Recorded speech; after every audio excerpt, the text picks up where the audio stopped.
Assalamualaikum warahmatullahi wabarakatuh. Selamat datang kawan-kawan semuanya di channel Ngobrol Horor atau channel Ngobor. Ini masih bersama kami, ada Biru, ada Bro Ayung di sana, dan tentunya akan menghadirkan cerita-cerita horor terkini Bro Ayung.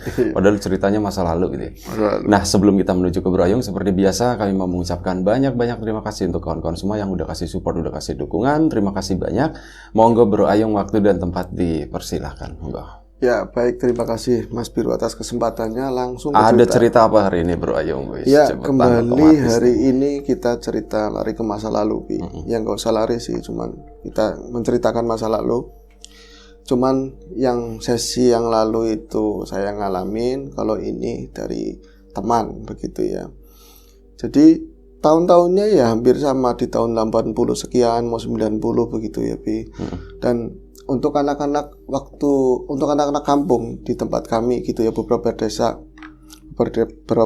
di sekelilingnya desa kami itu hampir yang namanya kematian itu, orang mati, orang meninggal itu seram, kesannya seram, momok, terutama buat anak kecil. Apalagi ada mitos-mitos sawan mayit segala macam, itu mencekam banget. Kalau sekarang kan misalnya ada orang meninggal juga anak kecil itu nonton biasa aja, ngelihat keranda itu ya itu yang buat orang meninggal ya bawanya pakai itu kendaraannya. Ketika mau dimakamin kadang-kadang malah mereka tuh berdesakan buat nonton. Kalau dulu itu boro-boro kita kepo tapi ya dari jauh nontonnya kan seperti itu. Apalagi orang yang meninggalnya itu kecelakaan dengan kondisi yang seperti itu, yang gak jelas begitu kan, itu udah momok dan bisa kabarnya seramnya walaupun gak jadi hantu itu bisa berbulan-bulan kalau dulu. Nah, ini di cerita waktu itu, di tahun tersebut persis ada orang meninggal dan ya tadi suasananya itu mencekam banget. Listrik ya belum ada, cuman dulu itu kan sudah ada ini ya, radio yang baterai. Terus kita bisa dengerin serial radio yang seram-seram kayak Nyi Pelet. Terus musik-musik juga kita bisa dengerin dari radio, entah aliran dangdut, metal zaman dulu. Jadi tersebutlah, yaitu kakak saya, pantaran kakak saya lah, itu sebut saja namanya Rudi, sama yang lain teman-teman ini yang ngalamin berapa orang sih, tapi ini yang pokoknya yang namanya Rudi. Mereka itu seperti biasa kongko-kongko, ceritanya pemuda tanggung begitu ya, lagi mulai jahil-jahilin cewek, sudah mulai badung-badung, ngerokok-ngerokok, umpet-umpetan, itu di perempatan desa, Bi. Nah, setiap malam pokoknya kalau mulai jam 9 itu sampai jam 12, melebar sampai jam 1, mereka pasti ada di situ. Terus ada gitar, mau gitarannya bener apa enggak, yang penting nyanyi lagu yang hit populer saat itulah. Ya gitu, apa aja itu milik bersama, mau tanamannya tetangga, mau jagung, mau singkong, yang penting lumrah. Buat orang-orang tua yang nanam juga paling yang ngambil cucunya sendiri, anaknya sendiri, paling begitu. Nah, suatu ketika si Rudi itu lagi jagongan, lagi nongkrong sama teman-temannya. Saat itu kalau seingat saya komplit personil katanya, personil tongkrongan hampir mau ada 7 orang. Wong suasananya aja setelah lebaran lah, berarti H plus berapa, 2 apa 3. Kalau dulu kan lebaran di tempat kami ya, di sana itu orang nyadran atau orang silaturahmi itu bisa full di Sawalnya itu masih rame terus. Jadi masih rame orang sebenarnya, dan kami itu ya masih, ya kamu belum main katanya begitu Kak.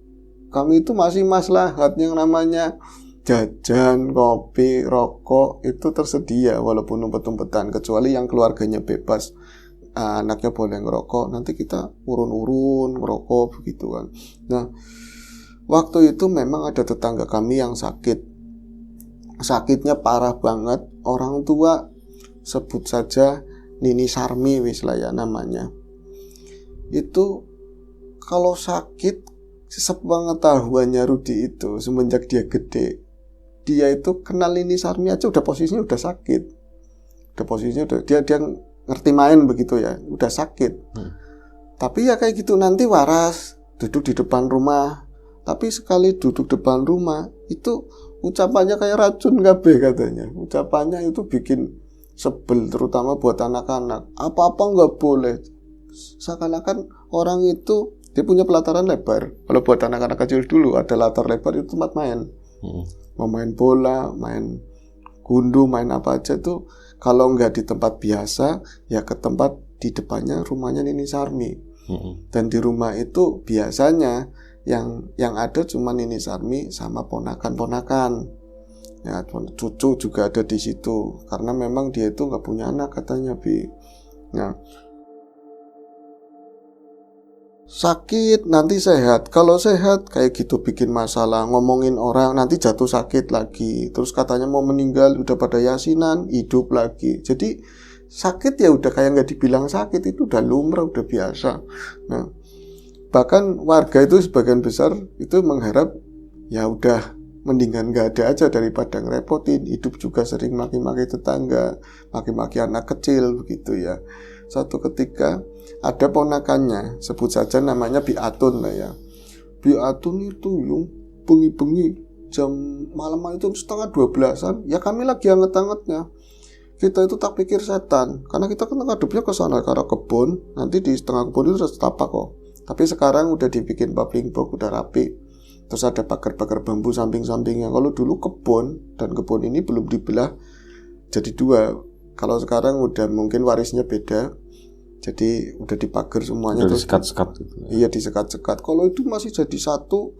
Di sininya itu ya semak, ya pohon-pohon gede. Tapi itu setapak itu lurus banget dari tempat kami jagongan.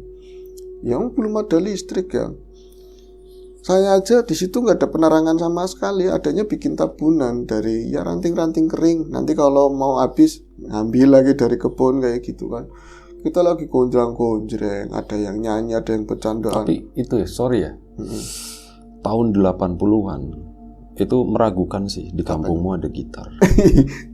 Tapi saya kecil saya punya gitar, Bi. Serius, tapi ya? punya bapak. Tapi nggak bisa main. Ada gantung gitu loh, sampai sawangan gitu. Soalnya di sini orang gitaran aja tuh baru rame tahun 90-an. Saya itu ada gitar nggak boleh gitaran. Kata mbak saya, maaf ya, cenderung orang gitaran itu preman. Iya. Yang kayak gitu Karena lah. masih itu tadi.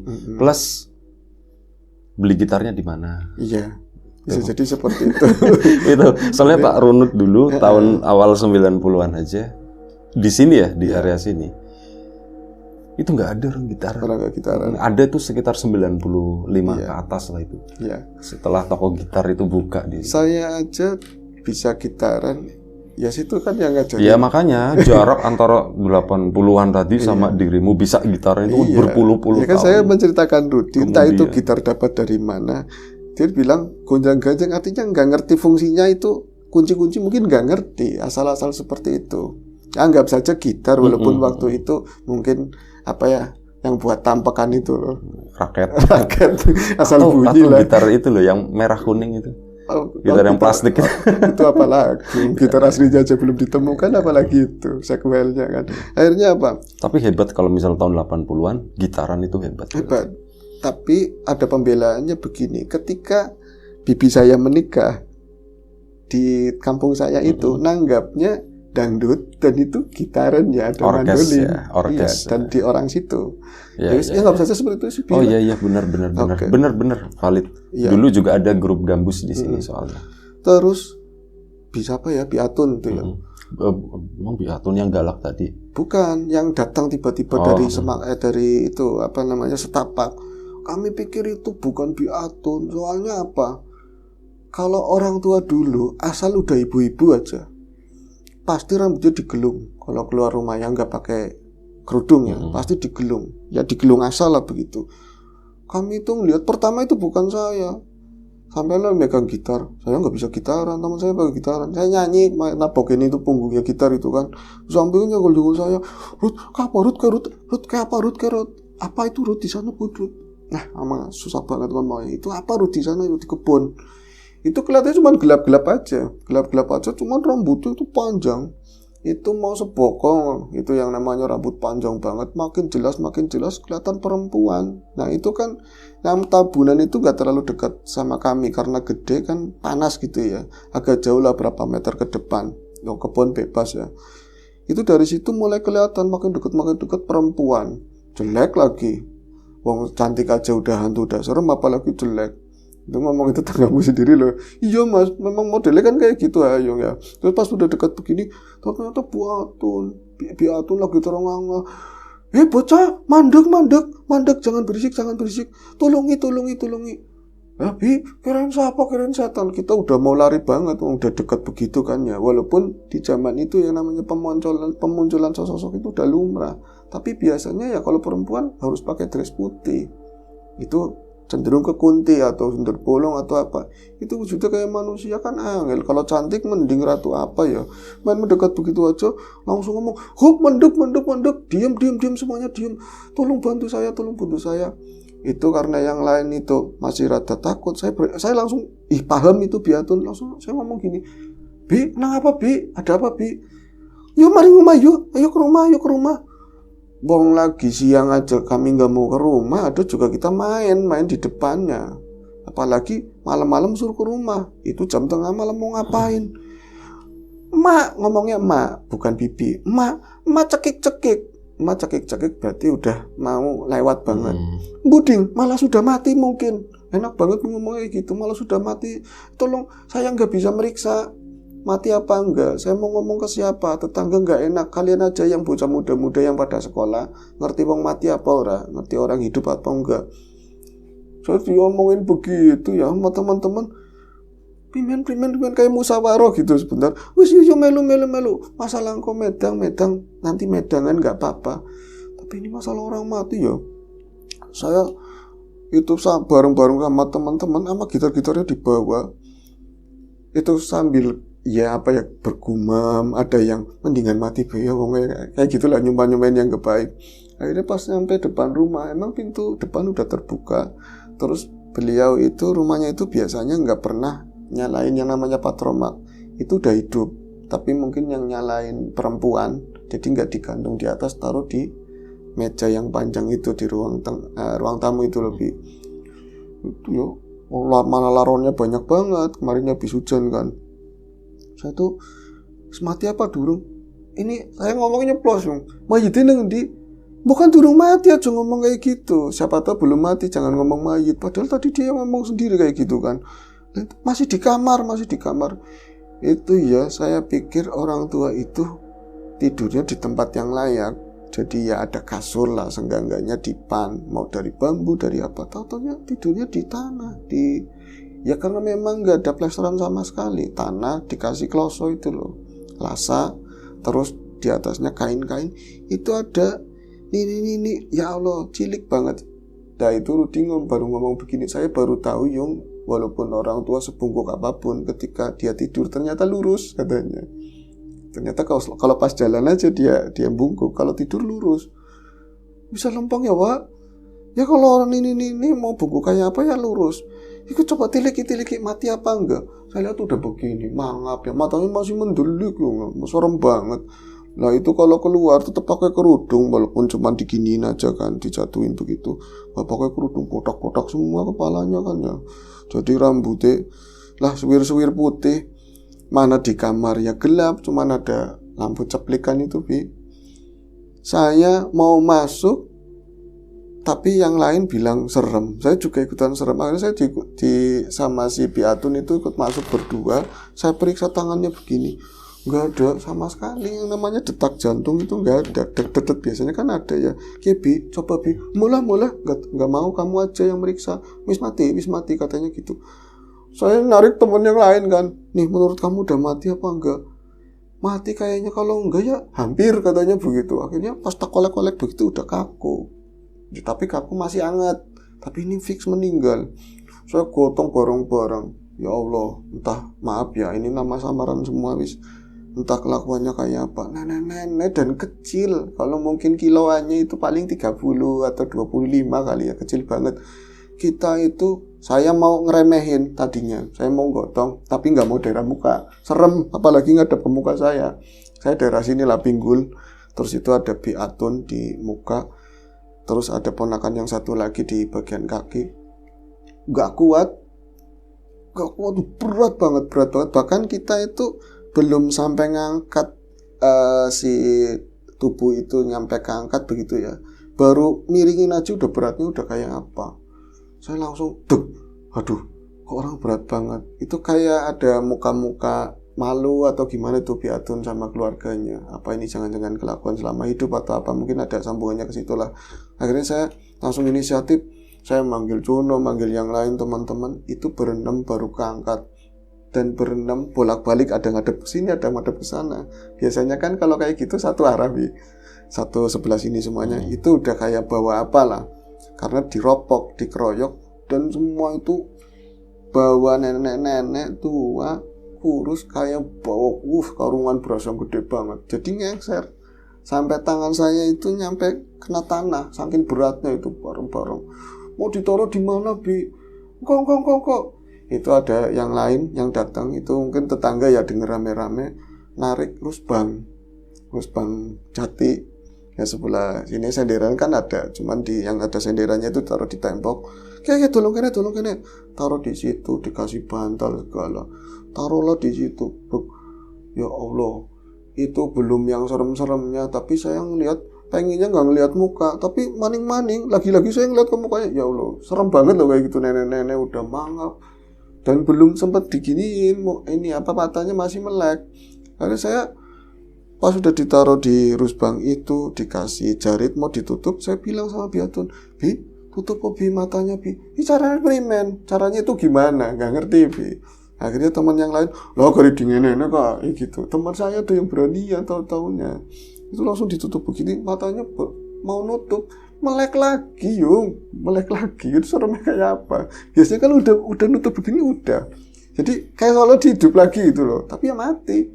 Akhirnya karena memang orang-orang tua terus tetangga belum datang, waktu itu masih memutuskan antara mati apa enggak gitu loh. Tapi menurut saya jelas mati. Tutupilah pakai jarit. Itu jarit yang motif-motif kuna lah, ditutupin semua begitu. Terus kita cari mangkok-mangkok buat ganjel bawah-bawahnya, itu kan 4 kaki, takutnya ada semut, taruhin begitu. Saya suruh nungguin di situ sama keluarganya ya, tadi Biatun, terus sepupunya lagi, terus yang lain itu berempat. Padahal mereka yang keluar dari rumah itu, tapi mereka yang ketakutan. Wong ada orang meninggal kan, ya seperti di awal ya, takut banget, hawanya itu kan takut banget, rasanya takut banget. Saya sampai ngomong begini, kamu yang takut gimana? Kamu yang mau keluar, saya yang di sini sama mayitnya malah situ yang ketakutan. Aduh iya ya, teman-teman itu ngubungin tetangga-tetangga, suruh pada bangun, ngasih tahu. Terus tetangga-tetangga udah pada kumpul, yang satu itu satu orang ke masjid nanti buat ngumumin. Terus balik lagi. Tadi saya ngomong sama yang biasa di masjid, katanya esok baik, besok aja. Kalau misalnya subuh saya umumin. Ngumpulnya di situ cuman sebentar banget kayak mungkin kehidupannya itu kurang bagus atau apa, tetangga-tetangga itu nggak terlalu respect, kayak ya wis nanti esok aja. Semua tanggung jawab itu kayak dikasih ke pemuda-pemuda itu loh, ya ke saya, ke teman-teman. Katanya kalian nungguin di sini ya, melekan jangan sampai tidur kayak gitu. Nah disitulah kami itu ngalamin bareng-bareng semua yang namanya horor di situ katanya. Nah itu berarti udah ditinggal semua. Sing lucu nah itu kan Biatun kan ya bisa dibilang ponakannya sendiri, keluarga ya. Terus satunya lagi itu laki-laki, mereka kok bisa-bisanya tidur gitu loh. Cuman masakin ya air diceret, terus ada jajanan rengginang atau apa, dekat-dekat lebaran sih jajanan lebaran. Kita pangani ya bocah, tak memburi disit ke belakang dulu. Udah, orang itu gak ada yang keluar, kata si Rudi. Saya berani-berani masuk. Itu ya takut-takut lah, di dalam itu gelap, cuman lampu-lampu tempel. Pada tidur bisa loh, kayak dicampakkan. Kami yang bukan orang tuanya suruh nungguin mayit kayak gitu kan mencekam banget. Mana kehidupannya kayak gitu kan. Satu persatu pada tewang, pada tumbang itu teman-teman saya. Wareg kan, makanin jajan, ngopi. Udut apa enggak mas? Gak berani, nanti ada yang lapor sih di situ. Akhirnya pada tidur, tinggallah saya itu bertiga. Jadi si Rudi, Jono, sama yang namanya Amin. Kita itu ngaji apa enggak? Enggak lah, enggak usah. Kalau ngaji kan berarti ke belakang, itu harusnya sumurnya dibawa terpisah kan ya, itu serem lagi nanti. Ya pokoknya udah kirimin Fatihah, asal aja kita tungguin di situ. Jadi ini BK ada kesepakatan jangan sampai ada yang tidur sama sekali. Mayitnya sebelah sana, sebelah kiri gitu ya, ngadapnya ke kami. Kami itu nggak mau ngadep ke mayit, ngadepnya keluar, pokoknya ngadepnya keluar. Tuh ngobrolin yang saru-saru, yang apa aja, yang penting kita jangan fokus itu ada mayit, pokoknya seperti itu. Nah, sekitar itu kan dulu ada jam kuna, bunder itu gede banget jamnya. Kita diem-dieman, jam itu bunyi klok, kenceng banget rasanya kan seperti itu. Ya Allah, serem banget. Saya pengen nggak fokus kalau di situ ada mayit, tetap aja ada. Nah, di jam-jam sekitar 1:30 tadi itu, ya kan ditutupin dia nggak bangun, berarti udah meninggal beneran. Terus tega banget, warga nggak ada yang kesini sama sekali. Tadi itu ya belum bau sama sekali. Ya baunya bau orang tua lah, pesing-pesing begitu. Kok sekitar jam segituan, saya pertama mulai tuh nyium, loh kok tak gituin, cureng nanti begitu mas hidung saya. Hidung saya tapi kayak gitu, tak pegangin begini. Karena apa? Baunya kayak batang curut tadinya. Lama itu bau banget, bau menyengat banget. Tapi ya saya masa iya sih mayit baru begitu terus langsung bau seperti itu. Pas bau angler banget baunya itu bau baseng banget lah kayak gitu. Kiri kanan saya kan di tengah. Mampu banget ya Rudia, mampu nemen ya. Waduh, dosanya akeh mungkin seperti itu. Kita lagi bergumam kayak gitu. Tahu-tahu di luar itu ada suara teken, suara tongkat. Ya, kalau dulu itu nggak ada suara, cuma ada jangkrik, ada suara alam itu di plesteran ubin itu ngadu antara kayu sama itu kan kontras banget. Kletek. Itu ada sebelah kiri rumah depan, mungkin dari kebun. Suara tongkat kletek dan rumahnya kan geribik udah agak rapuh. Itu ada yang pegangan, seorang tua yang jalan kesusahan pakai tongkat. Apakah mau masuk atau siapa gitu ya? Di sininya itu di bagian dalam kita ngelihat berarti depan kita ya. Pada belendung dan pada ucul, pada rontok. Ya kayak debu-debunya pada rontok. Itu kami tuh nggak ngomong, diem semuanya, nggak nyampe perasaan itu nggak nyampe kayak pelan banget, tapi bunyinya ini banyak gitu, kletek. Saya nggak bisa ngomong siapa ya Joni ya, diem, kita hanya bisa menunggu. Lah itu ada suara dehem apa Indonesia nih? Gitu tahu. Ya kayak gitu aja. Suara itu suaranya ini Sarmi itu yang lagi meninggal itu lebih. Saya pas lagi dengar suara itu pertama kali, nengok ke Joni nengok ke saya, mukanya udah susah banget mukanya. Saya nengok ke samping ke teman saya lagi, mukanya juga kayak gitu. Saya mastiin dalam hati, masa iya sih langsung jadi setan katanya, cuman nggak terkata. Dehem lagi, kayak biasa dia kalau memarahin anak-anak kayak gitu lebih. Tapi nggak nyampe. Pas udah di pintu depan itu, yang kelihatan cuman tekan sama ininya, tangan keriput tok, wis kayak gitu. Kayak seakan-akan dia, nih gue loh, ini ada saya gitu.